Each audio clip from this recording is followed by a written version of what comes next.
जय जय रघुवीर समर्थ। जय जय रघुवीर समर्थ।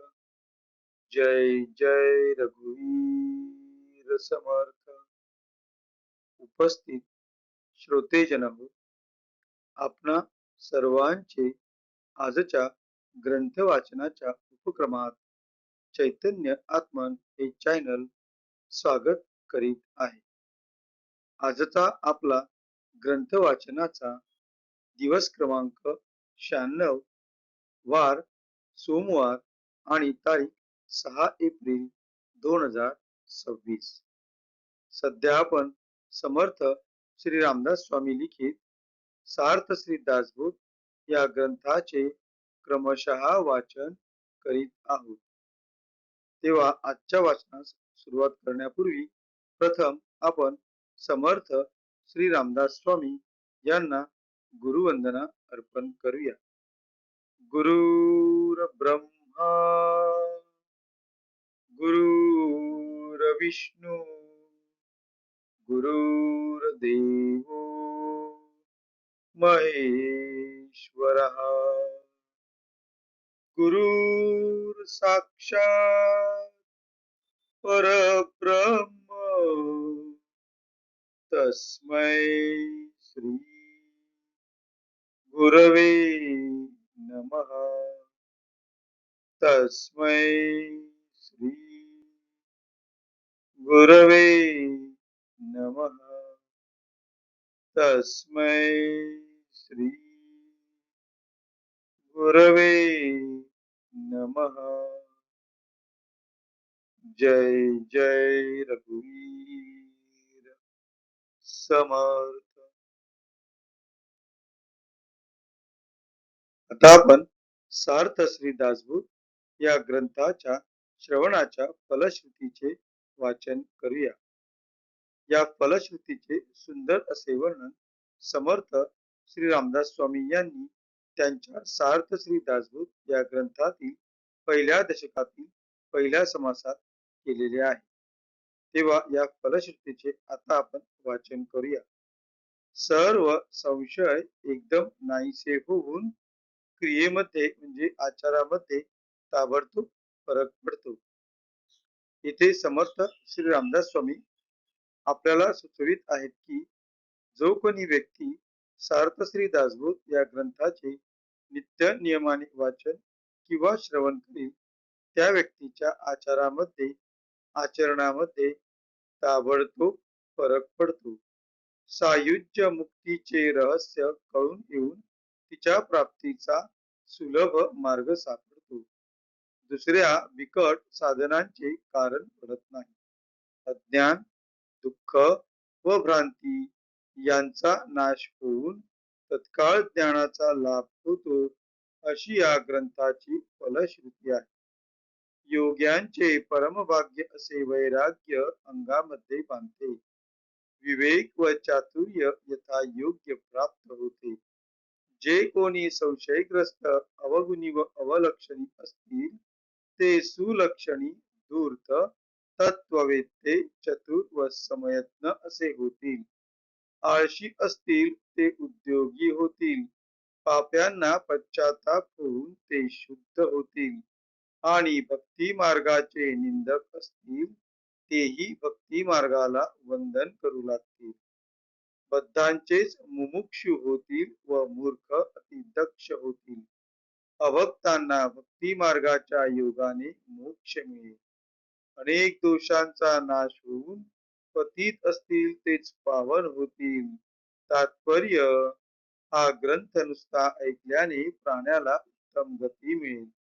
देहबुद्धीमुळे येणारे अनेक प्रकारचे धोके, संशयाचे अनेक धागेदोरे, संसारातील अनेक उद्वेग हा ग्रंथ ऐकल्याने नाश पावतील।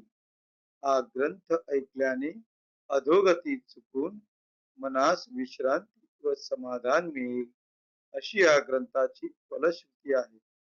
ज्याचा भावार्थ जसा असेल तसे त्याला फळ मिळेल। जय जय रघुवीर समर्थ। आता आपण सार्थ श्री दासबोध या ग्रंथाच्या क्रमशः वाचनास सुरुवात करूया.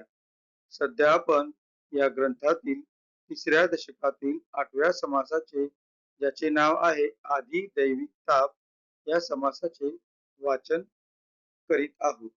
मागील भागात आपण ओवी क्रमांक 11 ते ओवी क्रमांक 20 या ओव्यांचे त्यांच्या मराठीतील अनुवादासहित वाचन केले. आज आपण पुढील 10 ओव्यांचे वाचन करणार आहोत. आपणासमोर जे पृष्ठ दिसत आहे त्या पृष्ठातील 20 या अंकानंतर तप्त भूमिका ताविती या शब्दांनी 21व्या ओवीची सुरुवात होत आहे. तर तेथूनच आपण आजच्या वाचनास सुरुवात करूया.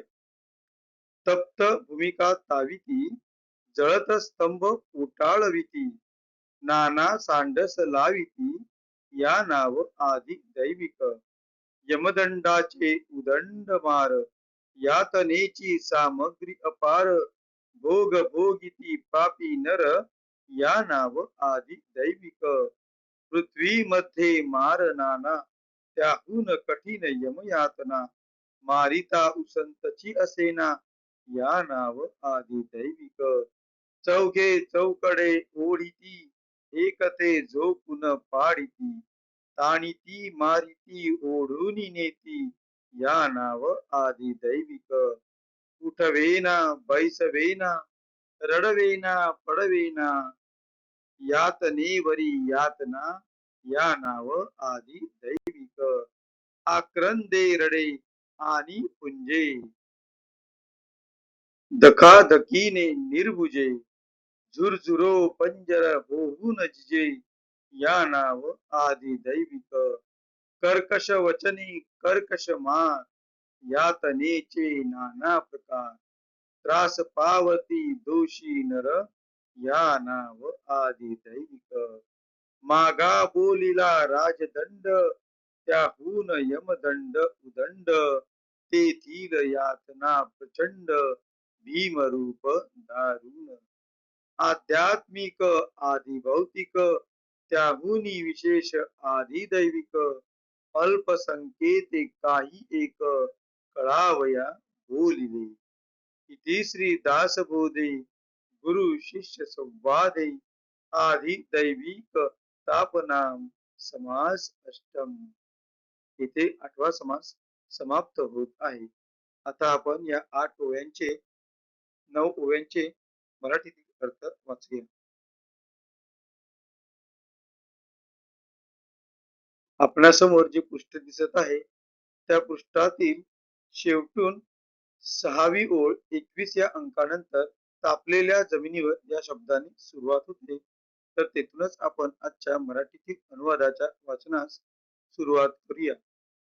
तापलेल्या जमिनीवर लोळवितात म्हणजे तापत टाकतात, जळत्या खांबास मिठ्या माराव्यास लावतात, सांडसांनी तुकडे काढतात, अनेक चिमटे सांडस अंगाला लावतात, यमाचे शासन करण्याचे प्रकार पुष्कळ आहे व शिक्षा करण्याचीही सामग्री पुष्कळ आहे.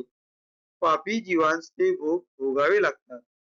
मनुष्यलोकी अनेक प्रकारचे मार आहेत, पण त्याहून यमाचा मार फार कठीण. त्याला मारताना खळ म्हणून नाहीच, यमदूतांना फुरसत नसते. याचे नाव आदि दैविक. चौघे 4 बाजूंस उडतात, कोणी हिसका देऊन पाडतात, ताणतात, मारतात, परफटत नेतात. जीवांना उठवत नाही, रडवत नाही, पडवत नाही, सारखा छळावर छळ चाललेला असतो. यातनेवर यातना असा सारखा क्रम चालू असतो. प्राणी ओरडतो, रडतो, हुंदके देतो, धकाधकीने गोंधळून जातो, कासावीस होतो, झुरणीस लागून झिजून त्याचे अस्थिपंजर उरतात. कठोर भाषण, दुस्सह मार असे चैन्याचे अनेक प्रकार. त्यामुळे पापी जीव बेजार होतात, भय पावतात. याचे नाव आदि दैविक. पूर्वी राजदंड सांगितला, त्यापेक्षा यमदंड मोठा. तेथील यातना भयंकर, दुस्सह व कठोर असतात. आध्यात्मिक व आदि भौतिक तापांपेक्षा आदि दैविक ताप फार मोठा, तो कळावा म्हणून थोडक्यात सांगितला. इति श्री दशक 3 समास 8. जय जय रघुवीर समर्थ. आता आपण कृतज्ञतापूर्वक समर्थ श्री रामदास स्वामी यांना वंदन करून आजच्या या ग्रंथ वाचनाच्या भागाची सांगता करूया. शुका सारिके पूर्ण वैराग्य जाचे, वसिष्ठा परी ज्ञान योगेश्वराचे, कवी वाल्मिका सारिका मान्य ऐसा, नमस्कार माझा सद्गुरु रामदासा. जय जय रघुवीर समर्थ. उपस्थित सर्व श्रोतेजनांना चैतन्य आत्मन या चॅनलचा पुन्हा एकदा नमस्कार. आपण या ग्रंथ वाचनाच्या भागाचे श्रवण केल्याबद्दल आपले खूप खूप आभार. भेटूया पुढल्या भागात. जय जय रघुवीर समर्थ.